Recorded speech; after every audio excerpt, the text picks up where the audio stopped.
یا اللہ تجھے تیرے محبوب کا واسطہ کوئی مدد بھیج دے، دل سے آہ کی صورت نکلی، دعا لمحوں میں قبول ہوئی تھی۔ سامنے ہی مہنگی سفید چمکتی گاڑی سے ٹیک لگا کر کھڑا ایک شخص اپنے سامنے سر جھکا کر کھڑے تین لوگوں پر سخت بھرم ہو رہا تھا۔ ڈوبتے سورج کی نارنجی روشنی نے اس کے سفید رنگ میں سرخی شامل کی ہوئی تھی۔ چوڑی جسامت، 6 فٹ سے نکلتا قد، وہ ایک شاندار مردانہ وجاہت کا شکار، چہرے پر سخت سنجیدہ تاثرات لیے اپنے سامنے کھڑے سیاہ لباس میں ملبوس اپنے گارڈز کو کار خراب ہونے کی وجہ سے جھاڑنے میں مصروف تھا، جبکہ جیب میں پڑا فون کتنی ہی بار بج کر بند ہو چکا تھا۔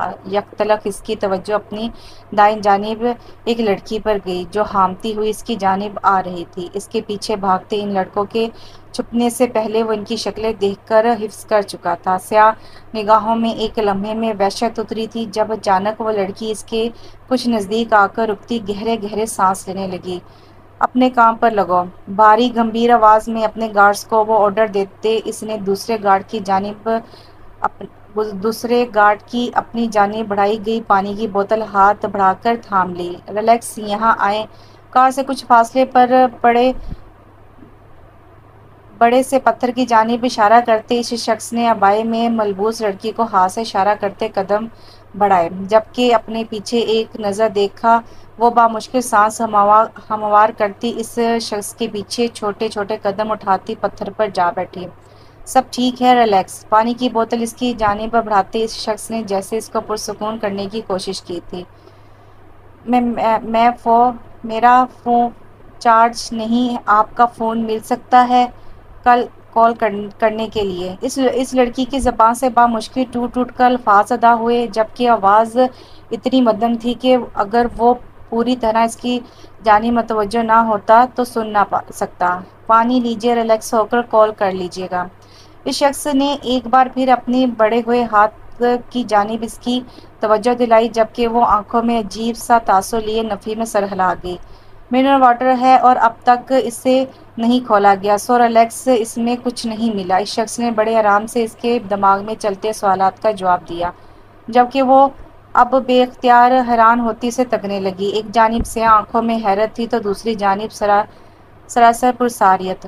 نگاہ پھیر کر وہ بوتل تھام گئی، جبکہ وہ شخص اب اس کی جانب سے رخ پھیر کر جیب سے فون نکال کر کوئی نمبر ڈائل کرنے لگا۔ بوتل کا ڈھکن کھول وہ ابھی 2 ہی گھونٹ پی پائی تھی جب اچانک اسے محسوس ہوا کسی کانٹے نما چیز نے اسے پاؤں پر کاٹا ہو۔ وہ بایاں اوپر کر کے اپنا پاؤں دیکھتی جب اچانک اس کی نگاہ اپنے سامنے کھڑے شخص کی جانب گئی جو اپنا فون اس کی جانب بڑھا کر کھڑا تھا۔ آنکھوں کے سامنے اچانک اندھیرا آیا جس کو وہ نظر انداز کرتی بوتل نیچے زمین پر رکھ کر فون تھام گئی۔ ہاتھوں نے جلد بازی سے نمبر ڈائل کرتے فون کان سے لگایا۔ دوسری جانب 4 بیل پر ہی فون ریسیو ہو گیا۔ اشر بھائی، میں گل، آپ کہاں ہیں؟ کال ریسیو ہوتے ہی وہ بے تابی سے بولی، جبکہ اچانک اس کا سر گھومنے لگا، جبکہ دوسری جانب سے عاشر نامی شخص اس سے جگہ کا پوچھ رہا تھا۔ وہ ٹھیک کہاں آخر؟ بھائی، میں جنگل والی روڈ پر ہوں، پلیز آ جائیں، میں کب سے آپ کو ڈھونڈ رہی ہوں، میرا فون چارج نہیں، کب سے ڈیڈ ہو گیا، پلیز آ جائیں۔ بولتے بولتے اس کے گلے میں گلٹی سی پھنس گئی، جبکہ آنکھوں میں ننھے قطرے بھی جاری تھے۔ انہیں 15 منٹ نہیں، جلدی آؤ۔ اپنی کزن کے فون لیتے وہ ضدی بچے کے انداز سے بولی، جبکہ سامنے کھڑا شخص اپنے پیر سے جوتا اتارنے لگا۔ وہ ضرور حیران ہوتی، مگر پریشانی ایسی تھی کہ وہ ہر چیز نظر انداز کر رہی تھی۔ بس آ رہے ہیں گل کی نم آواز سنتی وہ پاس کھڑے عاشر کو جلدی چلنے کا کہتی فون کاٹ گئی۔ یہ پہنو۔ اپنے سیاہ بوٹ اس کے سامنے رکھتے اس شخص نے اپنا فون لیتے جیب میں رکھ لیا، جبکہ گل حیرانی سے کبھی اس شخص کو تو کبھی اپنے سامنے پڑے ان بوٹس کو دیکھتی۔ آپ کے جوتے ٹوٹے ہوئے ہیں اور اس جگہ بہت سی ایسی چیزیں ہیں جو زخمی کر سکتی ہیں، اس لیے یہ پہن لیجیے۔ اس نرمی سے جواب دیتے وہ خود صرف سیاہ رنگ کی جرابیں پہنے گارڈز کی طرف بڑھ گیا۔ اپنے پاؤں میں ہوتے عجیب سے درد پر وہ نہ چاہتے ہوئے بھی اپنی ٹوٹی ہوئی سینڈل اتار کر وہ بوٹس قریب کر کے پہن گئی۔ پہنے کیا تھے وہ؟ اتنے بڑے اور کھلے تھے کہ پاؤں میں آرام سے فٹ بال کھیل سکتے تھے۔ گلا خشک ہونے پر وہ پاس پڑی بوتل اٹھا کر پانی پینے لگی، جب اچانک اس کی آنکھوں کے سامنے اندھیرا چھا گیا۔ بے اختیار اس کی نگاہ اپنے قریب آتے شخص پر گئی۔ یہاں سے اٹھ جائیں، اب یہاں کوئی بھی زہریلی چیز آ سکتی ہے۔ وہ شخص اس کے آگے بھی کچھ بول رہا تھا مگر وہ لڑکھڑا کر پتھر سے زمین بوس ہوئی تھی۔ سیکنڈ کا کھیل تھا، اپنے سامنے سے بے جان ہو کر گرتے دیکھ کر اس شخص کی پرسرار آنکھوں میں سرد پن اتر آیا۔ زمین پر گری اس لڑکی کی جانب گھٹنوں کے بل بیٹھتے وہ ابھی اسے چھوتا جب اچانک فون بج اٹھا۔ فون اس کے ہاتھ میں ہی تھا جس پر اسی نمبر سے کال آ رہی تھی جس نمبر پر ابھی اس گل نامی لڑکی نے کال کی تھی۔ کال ریسیو کرتے وہ فون کان سے لگا کر اپنے سامنے گری اس لڑکی کے سر تلے اپنا بازو رکھ گیا۔ آپ سیدھا شاہ حویلی آئیے گا، بے ہوش ہو گئی ہیں۔ دوسری جانب کسی لڑکی کی آواز سنتے اس شخص نے بامشکل اپنا لہجے کا سرد پن کنٹرول کیا جبکہ چہرے پر سخت ترین تاثرات تھے۔ رستے سے کسی سے بھی پوچھ لیجیے گا، سید سالک شاہ سے ملنا ہے، میرے پاس لے آئیں گے۔ لہجے میں سرد پن کے ساتھ ایک غرور سا تھا جبکہ دوسری جانب وہ لڑکی کچھ بول ہی رہی تھی مگر سالک شاہ فون ڈسکنیکٹ کرتا اس لڑکی کو آگے بڑھ کر بازو میں اٹھاتا کار کے قریب لے آیا۔ گارڈز سالک شاہ کو دیکھ کر حیران ہوئے مگر جلدی ہی نگاہیں جھکا گئے۔ کار ٹھیک ہو چکی تھی اس لیے سالک شاہ نے اسے بیک سیٹ پر لٹا کر کار کا دروازہ بند کیا۔ تینوں گارڈ پیچھے جا کر بیٹھ گئے جبکہ سالک شاہ خود ڈرائیونگ سیٹ سنبھال کر فوراً ہی کار سٹارٹ کرتا فل سپیڈ سے کار آگے سڑک پر بڑھا گیا۔ ٹائروں کا شور پورے ویران جنگل میں گونجا تھا۔ کئی پرندے درختوں پر بیٹھے تھے، اچانک ہی آسمان کی جانب ایک ساتھ اڑ گئے۔ شام کی گہرائی اب تاریکی میں ڈوب رہی تھی۔ انہیں سانپ نے کاٹا ہے، زہر کافی پھیل گیا ہے شاہ سائیں۔ آئی سی یو سے باہر آتے ایک 40 سالہ شخص جو ڈاکٹر تھا سالک شاہ کے قریب آ کر گل کی طبیعت کے بارے میں بتانے لگا جبکہ سالک شاہ کی سرد نگاہیں ڈاکٹر پر ٹکی تھی۔ یہ وہی الفاظ تھے جو وہ نہیں سننا چاہتا تھا۔ پھر آپ یہاں کیا کر رہے ہیں؟ اندر جائیں اور اسے ٹھیک کریں جلد سے جلد۔ بھاری گمبھیر آواز نے انہیں سر جھکانے پر مجبور کر دیا۔ وہ شاہ خاندان کا بڑا بیٹا تھا، سب سے بے حس۔ شاہ سائیں ہم کوشش کر رہے ہیں۔ ڈاکٹر نے واپس اپنے قدم اندر کی جانب بڑھا دیے، دیوار سے ٹیک لگائے وہ پیشانی مسلنے لگا جب اچانک اس کا فون ایک بار پھر رنگ ہوا جو نہ جانے کب سے بج کر کتنی ہی بار اس کے غصے کو ہوا دے چکا تھا۔ نمبر وہی تھا۔ ہونٹ بیچ کر سالک شاہ نے کال ریسیو کر لی۔ دوسری جانب کوئی مرد تھا۔ مسٹر شاہ، آپ جو کوئی بھی ہیں، آپ کی حویلی میں اس وقت آپ موجود نہیں ہیں، کہاں ہے میری بہن؟ لہجہ بے تحاشا سرد تھا جس پر ایک لمحے میں سالک شاہ کی نگاہوں میں پرسراریت آئی تھی۔ اس لمحے اس کے اعصاب بری طرح شل رہے تھے، کوئی غلط بات منہ سے نہیں نکلتی تھی۔ فون کان سے ہٹا دیا۔ پیشانی پر لکیریں اس کے غصے میں ہونے کی گواہی دے گئیں۔ وہ کوئی بھی لفظ کہے بغیر اپنے سامنے کھڑے گارڈ کو فون پکڑا گیا۔ دوسری جانب اس شخص کو ہسپتال کا ایڈریس دیتے گارڈ نے فون اپنے پاس رکھا تھا۔ سامنے زمان کہاں ہے، کس کے ساتھ ہے، جلدی ہی پتہ کر کے مجھے خبر دو۔ آئی سی یو کے سامنے جا کر کھڑی ہوتے سالک شاہ نے بارعب آواز میں اپنے پیچھے آ کر کھڑے ہوئے اس شخص کو حکم دیا جو شاید اس لیے ہی آیا تھا۔ سوٹ میں ملبوس وہ سالک شاہ کا خاص آدمی تھا۔ ریسیپشن سے پتہ کرتے ایک نوجوان لڑکا اور اس کے پیچھے دو لڑکے اور دو لڑکیاں بھاگ کر آئی سی یو کی جانب آئیں۔ ان کے چہرے پر پریشانی رقم تھی۔ آئی سی یو کے باہر دو شخص موجود تھے، ایک جس کی پشت ان کی جانب تھی اور دوسرا سیاہ سوٹ میں ملبوس جو یقیناً گارڈ تھا۔ عاشر بھائی، ان سے پوچھیں۔ عاشر نامی لڑکے کا بازو جھنجھوڑتی اس لڑکی نے گارڈ کی جانب توجہ دلائی۔ کیا اس لڑکی کو آپ لوگ یہاں لائے ہیں؟ سالک شاہ کون ہے؟ گارڈ کے نزدیک پہنچتے ہی عاشر نے اپنے غصہ بامشکل کنٹرول کیا جبکہ دونوں ہاتھ پشت پر باندھے وہ بارعب پرسنالٹی کا مالک شخص ان کی جانب بغیر دھیان دیے ویسے ہی کھڑا رہا۔ وہ لڑکی اس وقت آئی سی یو میں ہے، انہیں شاہ سائیں لائے ہیں۔ سانپ کے کاٹنے کی وجہ سے زہر کافی پھیل گیا ہے، بس ابھی ڈاکٹر نے یہی آ کر بتایا تھا ہمیں۔ آپ انتظار کیجیے، ابھی ڈاکٹر آئیں گے تو پوچھ لیجیے گا باقی۔ گارڈ کی بات پر عاشر کی پیشانی پر واضح لکیریں مدھم پڑیں۔ وہیں دوسری جانب اپنا بدتمیز لہجہ یاد آیا۔ وہ آگے بڑھ کر سالک شاہ سے بات کرنا چاہتا تھا مگر اس کی پرسنالٹی میں ایسا کچھ تھا جو وہ بھی اپنے قدم روک گیا۔ انہیں آئے 20 منٹ گزرے تھے جب ڈاکٹر باہر آئے۔ ڈاکٹر پیشنٹ کیسی ہے؟ عاشر اور باقی سب بھی لپک کر ڈاکٹر کے قریب آئے۔ سب کے چہرے پر پریشانی واضح تھی۔ زہر نکال دیا ہے، اب وہ بہتر ہیں، کچھ دیر میں انشاءاللہ ہوش بھی آ جائے گا، نرمی سے جواب دے کر وہ آگے بڑھ گئے۔ تم لوگ یہیں رکو، گھر کسی کو کچھ مت بتانا فی الحال، اور ہاں میں ذرا ڈاکٹر سے مل کر آیا کہ اسے ہوش آنے کے بعد لے جا سکتے ہیں، کیونکہ وہ لڑکی ہوش آنے کے بعد یقیناً ہسپتال میں نہیں رہے گی۔ وہ اس کی ضد تم جانتے ہو۔ میں آیا۔ عاشر اپنے پاس کھڑے دونوں بھائیوں سے بات کرتا ڈاکٹر کے پیچھے چل دیا۔ یہ سب ان لڑکوں کی وجہ سے ہوا ہے، وہ نہ ہمارا راستہ روکتے نہ گل باہر نکلتی۔ منع کیا تھا میں نے، باہر نہیں نکلو۔ وہ لڑکے شکل سے گھٹیا لگ رہے تھے۔ تم ٹھیک ہو نا؟ اپنے پاس کھڑے کزن کے سوجے ہوئے ہونٹ کو دیکھ کر وہ پریشانی سے پوچھتے ہوئے پاس بیٹھ گئی۔ ہاں، گن کافی زور سے ماری تھی اس جاہل نے، ایک بار مل جائے وہ سالہ قتل کر دوں گا۔ وہ لڑکے اتنے بہادر نہیں لگ رہے تھے۔ اصل کمینہ وہ لڑکا تھا جس کی وجہ سے میں نے گل کو بھی گھبراتے دیکھا۔ گل کے لیے یہ جگہ بالکل انجان ہے، جبکہ ہمیں کچھ تو معلوم ہے۔ ہم آتے جاتے رہتے ہیں اپنی زمین پر، مگر ہم اس سائڈ کبھی نہیں آئے، اور وہ بیچاری نہ جانے کب تک بھاگتی رہی۔ نمرا کے پاس بیٹھتے وہ جیب سے رومال نکال کر ہونٹ پر رکھ گیا، جبکہ باقی وہ دو کزن بھی ان کے پاس ہی بیٹھ گئے۔ یہ تو پکا تھا وہ گھر فی الحال اس صورتحال کے بارے میں نہیں بتانے والے تھے۔ سر آغا جان آپ کا پوچھ رہے ہیں، کتنی بار فون کر چکے ہیں، اس لڑکی کے گھر والے آ چکے ہیں۔ گارڈ آغا جان کے کتنی ہی بار کالز آنے پر گھبراتا ہوا سالک شاہ کے قریب آیا، جو اب تک اسی پوزیشن میں کھڑا تھا۔ آج آپ سب شاہ حویلی کے مہمان ہیں، اس لیے آپ ہمارے ساتھ ہی چلیے۔ پیشنٹ فی الحال کوئی بھی سفر نہیں کر سکتی، اور شاہ حویلی میں ان کا خاصا خیال رکھا جائے گا۔ کب سے خاموش کھڑے سالک نے عاشر کے آتے ہی اس کی جانب رخ موڑتے بارو آواز سے بولتے گارڈ کو اشارہ کیا، جبکہ وہ سر ہلا کر جیب سے فون نکالتا سائڈ پر ہو گیا۔ گاڑیاں بھیجو۔ دوسری جانب کال ریسیو ہوتے گارڈ نے بس دو الفاظ ادا کر کے فون کاٹ دیا۔ آپ کا بہت شکریہ، آپ کا احسان ہے ہم پر، مگر ہم آپ کو اور پریشان نہیں کر سکتے، ہمارا گھر ہے یہاں، ہم وہاں رہ لیں گے۔ سالک کا شکریہ ادا کرتے عاشر نے نرمی سے انکار کیا۔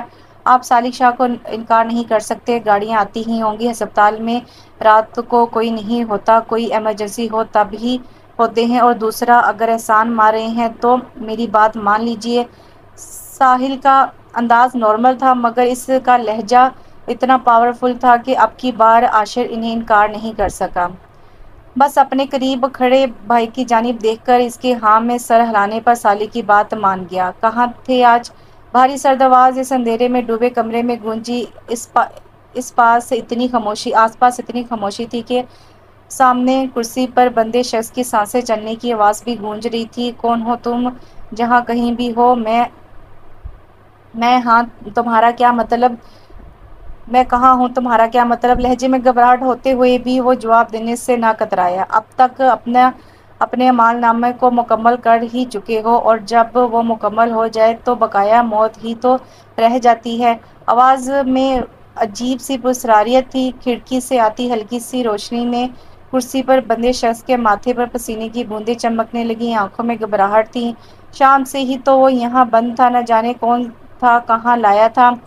اس سے یاد تھا وہ اپنے کمرے میں سویا تھا، اور جب آنکھ کھلی تو تب سے یہیں اندھیرے کمرے میں پڑا تھا۔ کچھ دیر پہلے اسے کسی کی آہٹ محسوس ہوئی تھی، اور اب کوئی پراسرار سا وجود اس کے سامنے تھا، جس کو وہ دیکھ نہ سکا، مگر ان الفاظ کی وحشت، اس آواز میں چھپی دہشت نے اسے خوف زدہ کیا تھا۔ کیا بکواس ہے؟ تم جانتے ہو کون ہوں میں؟ ہاں، میرے ایک اشارے پر دفنا دیے جاؤ گے۔ شاہ سلمان کا بیٹا ہوں میں۔ آغا جان کو جانتے نہیں تم؟ درندگی کی مثال۔ سالک شاہ کا بھائی ہوں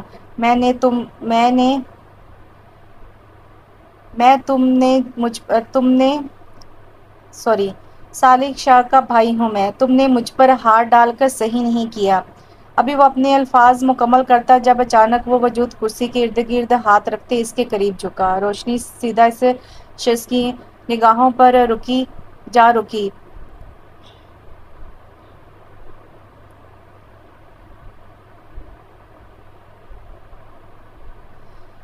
روشنی سیدھا اس شخص کی نگاہوں پر جا رکی۔ زمان کی چہرے کو رومال سے ڈھانپے وہ اس وجود کے سامنے تھا، بس آنکھیں تھی اور اس میں وحشت ہی وحشت۔ اور اگر اس درندے کو معلوم ہو جائے کہ کیسا جانور ہو تم، ہاں۔ جبڑے سختی سے دبوچے شخص نے اگلے ہی پل زمان کے پیٹ میں اتنی زور سے ٹانگ ماری کہ وہ کرسی سمیت پیچھے کو جا گرا۔ کیا مطلب، کون ہو تم؟ اس کے لفظوں سے اسے اپنے قریب خطرے کی گھنٹیاں بجتی محسوس ہوئیں۔ تمہاری موت تم جیتے جی نہیں جان سکو گے۔ تمہیں کس نے مارا اور یہ سزا ہوگی، اور کیوں مارا یہ ضرور جان کر مرو گے۔ زمین پر گرے زمان کے قریب پنجوں کے بیٹھے اس شخص نے زمان کا چہرہ اس قدر زور سے پکڑا کہ وہ کراہ کر رہ گیا۔ تبھی اچانک اس کمرے میں روشنی ہوئی۔ اچانک ہوئی روشنی پر زمان کی آنکھیں سے روشنی سے چندیات سی گئی۔ کچھ پل وہ آنکھیں بند کیے اس پوزیشن میں رہا۔ کچھ لمحے بعد بامشکل آنکھیں کھولتے اس نے سامنے دیوار سے ٹیک لگا کر کھڑے اس لمبے اونچے شخص کو دیکھا، جو سیاہ جینس اور سیاہ ہوڈی میں ملبوس کسی اندھیرے کی طرح تھا۔ آنکھوں میں درندگی سے زمان کو خوف محسوس ہوا، جس کا صاف ثبوت اس کی تیز چلتی دھڑکن اور چہرے پر آیا پسینہ تھا۔ دیکھو، میں نہیں جانتا کون ہو تم، چھوڑ دو مجھے۔ ہاتھ باندھے ہونے کے باعث وہ ہاتھ نہ جوڑ سکا۔ وہ بھی ایسے ہی گڑگڑاتی ہوں گی نا اپنی عزت، اپنی جان بچانے کے لیے۔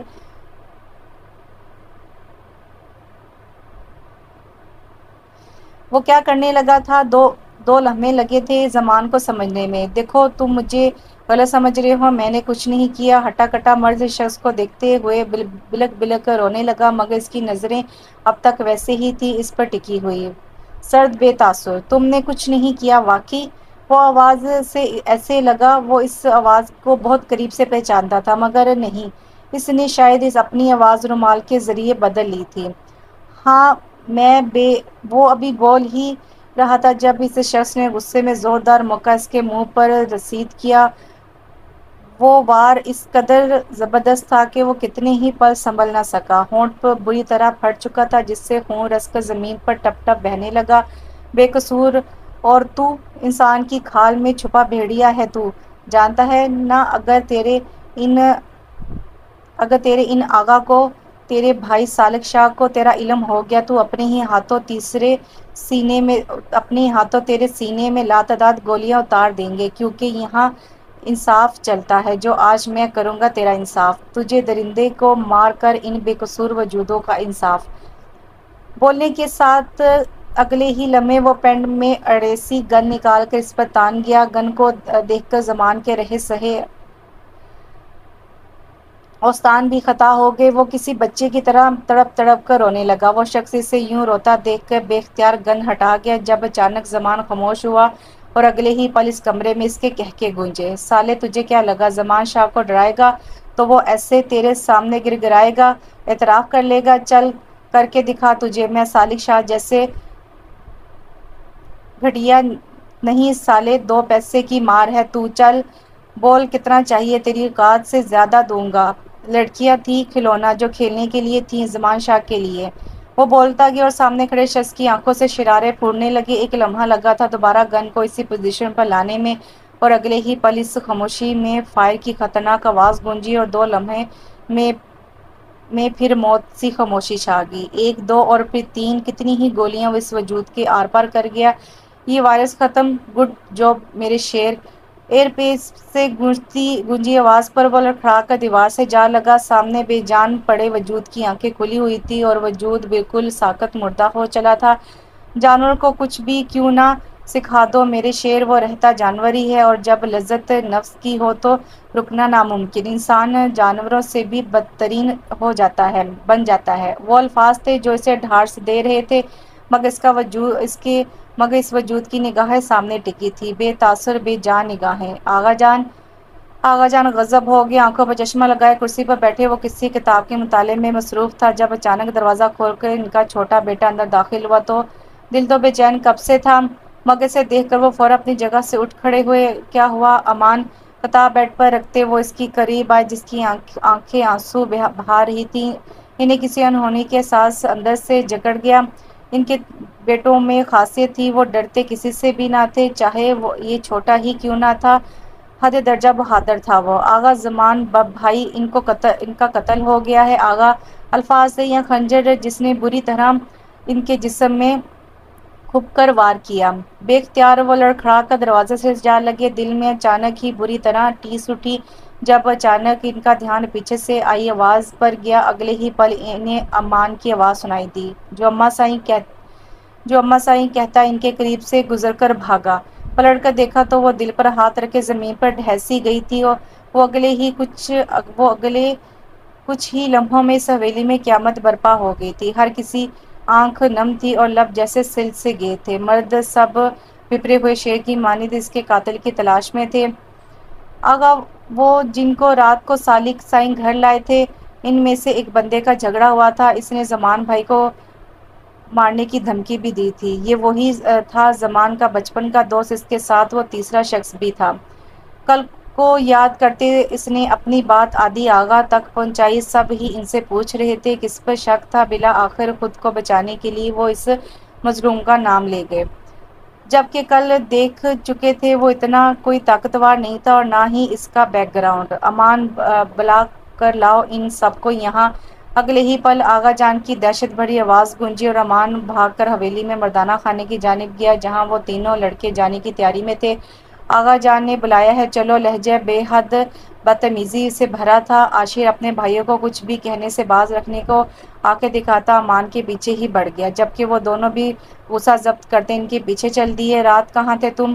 اپنے سامنے کھڑے اس نوجوان سے سوال کرتے آغا غم و غصے کی حالت میں سوال کرنے لگے۔ سر ہم وہیں تھے جہاں آپ نے رکھا تھا۔ کیوں؟ اور وہ اور بھی کچھ کہنے لگا تھا جب اچانک آغا جان کا خاص آدمی بولا، نہیں آغا، میں نے اسے رات کے وقت دیر سے کہیں سے آتے دیکھا تھا، پوری بات بتاؤ۔ شاید قدرت نے آج عجیب ہی دھرائے پہ لا کھڑا کیا تھا سب کی ذات کو۔ جی میں سگڑ پینے گیا تھا، آنکھیں چراتا ہوا اعتراف کر گیا۔ جھوٹ، سراسر جھوٹ، اس نے نادا ہے آغا ہمارے جگری یار کو ہم سے۔ جھوٹ، سراسر جھوٹ، اس نے مارا ہے آغا جان آغا ہمارے جگری یار کو، ہم اسے چھوڑیں گے نہیں۔ زمان کا دوست لحاظ بھلائے عاشر پر چڑھ دوڑا، جبکہ عاشر کے بھائی اسے روکنے کے لیے پیچھے کی جانب دھکیلنے لگے۔ کیا بکواس کر رہے ہو؟ ہم کیوں ماریں گے؟ اگر مارنا ہوتا تو کل ہی مار دیتے جب ہمارے گھر کی عزت پر ہاتھ ڈالا تھا تم سب نے نیچ۔ وہ اب بھی ایک اور لفظ بھی بولتا جب آغا جان کے پڑنے والے زوردار تماچے نے اسے خاموش کرا دیا تھا۔ وہ میرا خون تھا، میرا اپنے آغا کا۔ تم نے میرے جوان دیکھے ہی کہاں ہیں جس کے بیٹے نے کل تمہاری بہن کی جان بچائی؟ اس کے دوسرے بھائی پر اس قدر گھٹیا الزام؟ ہر ثبوت تمہارے خلاف ہے اور اب بچڑے کو جھوٹ بول رہے ہو۔ گریبان سے پکڑ کر زمین پر گراتے آغا نے ایک اشارہ کیا اور باقی دونوں کو ان کے خاص آدمیوں نے پکڑ لیا۔ آغا کے لہجے میں نفرت ہی وہ بے قصور تھا۔ وہ بار بار کہنے لگا، مگر وہاں کوئی ہوتا تو سنتا۔ آغا انہیں مار ڈالیں، انہیں حق نہیں ہے زندہ رہنے کا۔ سامنے سے آتے بزرگ کو دیکھ کر زمان کا دوست جان بوجھ کر چلایا تاکہ وہ سن سکے۔ یہ کیا ہے آغا؟ چھوڑو اسے، تم ہر قانون توڑنے لگے ہو جو بنا ہی تمہارے خاندان کی جانب سے ہے۔ یہ انہی کا تو قانون تھا کہ قتل نہیں کیا جائے گا، اور وہ آج خود پر قابو نہ رکھ کر دے پر دے اس پر وار کیے گئے تھے۔ عاشر ہونٹ سے خون صاف کرتا دکھتے ہوئے جسم سے بامشکل اٹھ کھڑا ہوا۔ زمان کے دوستوں نے گواہ کے طور پر کئی جھوٹ بول کر عاشر اس کی بھائیوں کو ظالم ٹھہرا ہی دیا۔ وہ ان سب سے تعلق نہیں رکھتے تھے۔ یہاں کا کوئی قانون کچھ بھی ان سے مسموم نہیں تھا۔ فون ان سے چھین لیے گئے تھے، نہ وہ فون پر اب کسی سے رابطہ کر سکتے تھے، اور آغا ان کی اتنی ساکھ تھی کہ وہ کہیں بھی نہ جا سکتے تھے۔ عورتوں میں خبر ہوئی تو گل اور اس کی کزن گھبرائے ہوئے سے کھڑے تھے۔ جب اچانک کچھ عورتیں انہیں بلانے آئیں، گل گھبرا کر نمرا کی جانب دیکھتی گہرا سانس بھر کر ان کے پیچھے چل دی۔ چاروں نے چار نمرا کو بھی اس کے ہمراہ میں ہی چلنا پڑا۔ وہاں سب کی نفرت بھری نظریں سہنا کہاں ممکن تھا، اوپر سے ان کے طنز بھرے جملے، تم جانتے ہو اب یہاں قتل اور وانی کی رسم نہیں، تم اپنا بنایا قانون توڑ رہے ہو۔ ان بزرگوں میں سے ایک بزرگ بولے۔ وہ جواب دینے ہی لگے تھے جب وقار سے چلتا ہوا سالک شاہ انہیں نظر آیا۔ صبح سے وہ کہاں تھا وہ نہیں جانتے تھے، رات بھر غم میں گزری تھی، نہ اس کا کوئی عتب تھا نہ پتہ۔ ہاں میں بدل رہا ہوں قانون، یا تو ان تینوں کا قتل یا پھر ان کی بہن وانی کی جائے گی، سالک شاہ کے نکاح میں دی جائے گی۔ وہ الفاظ یا کوئی بم جو ان کے سر پر دھماکے کر گئے تھے، وہ گاؤں کی کچھ عورتیں تھیں جن کے ساتھ نمرا اور گل کچھ فاصلے پر آ کر رکی۔ انہیں وہیں تک ہی اجازت تھی۔ میں اس شخص کا قتل اپنے ہی ہاتھوں کروں گا، مگر وانی میں آئی اس لڑکی سے ہرگز نکاح نہیں۔ آغا، آپ کا حکم جا بجا، مگر اس حکم کو میں ماننے سے انکاری ہوں۔ بھاری مردانہ آواز پر چادر میں لپٹا وہ وجود بری طرح چونکا۔ سالک شاہ، تم مجھے انکار کرو گے؟ اپنے آغا کو میرا بیٹا مارا گیا ہے۔ زمان بیٹا میرا خون، میرا لخت جگر، اور تم ان پر رحم کھا رہے ہو۔ 2 دن رو کر وہ پرسکون ہو جائیں گے اور میں انہیں پرسکون نہیں دیکھنا چاہتا۔ اگر تم نے میرا حکم نہ مانا تو تمہارا چھوٹا بھائی ہے، وہ لائے گا اس وانی کو اس کی اصل منزل کی جانب۔ آغا جان کی رعب آواز پر وہ سرخ آنکھیں لیے تنے ہوئے اعصاب سے بامشکل خود کو کچھ کہنے سے باز رکھے ہوئے تھا۔ سیاہ شلوار سوٹ پر سفید شال کندھوں پر ڈالے، بڑی ہوئی داڑھی، سیاہ پراسرار آنکھیں۔ وہ دیکھنے میں کسی ریاست کا شہزادہ تھا یا واقعی وہ اپنی حویلی میں آن بان شان رکھنے والا ہی تو شہزادہ تھا، ایک مغرور شہزادہ، باغی، نہایت ہی ہٹ درم۔ سعید سالک شاہ نے اپنی بائیں جانب سائٹ نگاہ ڈالی جہاں 15 سالہ اس کا بھائی کھڑا نہایت ہی غصے میں دکھائی دے رہا تھا۔ سالک شاہ نے نگاہ پھیر کر 2 عورتوں میں کھڑی سیاہ شال میں لپٹی اس لڑکی پر نظر ڈالی جس کی سیاہ سہرانہ آنکھیں اس پر ایک نگاہ ڈالے ہٹ گئی اور وہ پھر نگاہ پھیر گیا۔ یہ کیا مذاق ہے؟ میری بہن شادی شدہ ہے اور نہیں مانتا میں اس قانون کو۔ نہیں کیا میں نے قتل۔ عاشق بالآخر اپنی چپ کو توڑ ہی بیٹھا۔ تو کیا ہوا جس کی کل جان میرے بیٹے نے بچائی؟ وہ ہوگی وانی، ابھی وہ اسی وقت۔ لفظوں نے سالک شاہ کی نگاہ میں شرارت دھڑا دی۔ سرخ آنکھوں سے عاشق تو کبھی آغا کو دیکھتا، وہ مٹھیاں بھینچ گیا اور پھر اگلے ہی لمحے اعلان ہو گیا کہ وہ سالک شاہ کی نگاہ میں دے کر وانی کر دی جائے گی۔ عاشق کا اعتراف، نمرا کی سسکیاں، سالک کا غصہ، کچھ بھی کام نہ آیا۔ سالک شاہ کا چہرہ ضبط و غصے سے لال ہو رہا تھا۔ اب آپ کو پچھتانا ہوگا آغا۔ سالک شاہ نے جیسے باغی انسان سے ٹکر لے لی۔ آپ کے یہ بوڑھے کندھے میرے جلال سہنے کی ہمت نہیں رکھتے۔ باغی سرگوشانہ آواز نے انہیں وارن کیا۔ وہ سانس روک کر سالک شاہ کو دیکھنے لگے۔ اس کے چہرے سے صاف واضح تھا وہ جو کہہ رہا تھا واقعی وہ کرنے کا عزم کر چکا تھا۔ اب دیکھنا تھا اس بار وانی کی گئی لڑکی کی قسمت بدلنی تھی یا حویلی والوں کی۔ آج کے دن ہر مرد کے لیے میرے دل سے عزت نکل گئی۔ یا خدا، اس شخص کو دیکھ مجھے یقین ہو گیا ہے ہر مرد کی فطرت ایک جیسی ہے۔ یہ بہت ظالم نکلا، حق کا ساتھ نہ دے سکا۔ چادر میں چھپے اس وجود نے گہرا شکوہ دل ہی دل میں کیا۔ وہ بھی شاید ابھی سالک شاہ سے انجان تھی۔ وہ دونوں کے ذہن میں نہ جانے کیا چل رہا تھا، مگر تھا یہ کہانی کا مگر طے تھا یہ کہانی کوئی الگ ہی موڑ لینے والی تھی۔ گل میں عشر کے لفظ وہیں دم توڑ گئے جب گل نے اپنے دونوں ہاتھ جوڑ کر اس کے سامنے کرتے کچھ بھی کہنے کوئی بھی وضاحت دینے سے منع کر دیا، اسے اجازت ہی نہ دی کہ وہ جسٹیفائی کر سکتا۔ خدارا گل، میں نے اپنی بہن کو تم پر فوقیت نہیں دی، تمہیں میں نے کبھی کزن نہیں سمجھا، تم بہن ہو، میری غلط فہمی کا شکار مت ہو۔ میں ہر عمل کو جسٹیفائی کر سکتا ہوں۔ ہر بزرگ نکاح ہوتے ہی وہاں سے جا چکے تھے، ایسے میں وہاں صرف آغا اور سالک کے سوا کوئی نہ تھا۔ درختوں کے بیچ میں کھڑے وہ آپس میں بات کرنے میں مصروف تھے۔ شاید آخری بار آغا نے آخری بار الوداع کہنے کو انہیں اتنا وقت دیا تھا جس میں گل کچھ بھی سننے یا کہنے کو تیار نہ تھی۔ جسٹیفائی مت کریں کیونکہ آپ نہیں کر سکتے، کوئی نہیں کر سکتا۔ میری ذات کو اتنا بے مول کر دیا اور وہ شخص، اس نے میری مردوں کے لیے رائے بدل دی۔ میں کوئی کمزور لڑکی نہیں ہوں، پر آپ نہیں جانتے، مگر میں جانتی ہوں وانی میں آئی عورت کی عمر چاہے جو بھی ہو، اس سے اپنے ہی ہاتھوں اپنی کچی عمر کے سہانے خواب توڑ کر انگلیاں زخمی کرنی پڑتی ہیں۔ آپ کو ان سے کیا امید ہے؟ یہ مجھ پر یقین کر لیں گے؟ وانی کی گئی عورت کی آخری سانس تک اسے سزاؤں کی زندگی گزارنی ہی پڑتی ہے۔ ایک خون بہا ہوتا ہے جس میں قتل کیا جاتا ہے اور ایک عورت کی بولی جس میں ساری زندگی روزانہ آپ کے خون سے آپ کے ہاتھ رنگے جاتے ہیں۔ مہندی لگتی ہے تو کچھ دن بعد رنگ چھوڑ چھوڑ دیتی ہے نا، مگر خون بہا میں کی گئی عورت کے ہاتھ روزانہ اس کے خون سے رنگ کر اس کی ویلیو یعنی آسان الفاظ میں اس کی اوقات یاد دلائی جاتی ہے۔ اور جانتے ہیں اسے جنگل میں بھوکے بھیڑیوں کے سامنے چھوڑنے والے آپ کے نام و نہاد اپنے ہی ہوتے ہیں، عورت شہر کی ہو یا کسی چھوٹے سے قبضے کی، جب اس کی بولی لگتی ہے تو وہ اپنی ہی نگاہوں میں زندہ زمین میں دفن ہو جاتی ہے۔ اشر دم بخود اپنے سامنے کھڑی سے چھوٹی سی لڑکی کے گہرے الفاظ سنتے گیا۔ وہ الفاظ نہیں تھے، سچائی تھی۔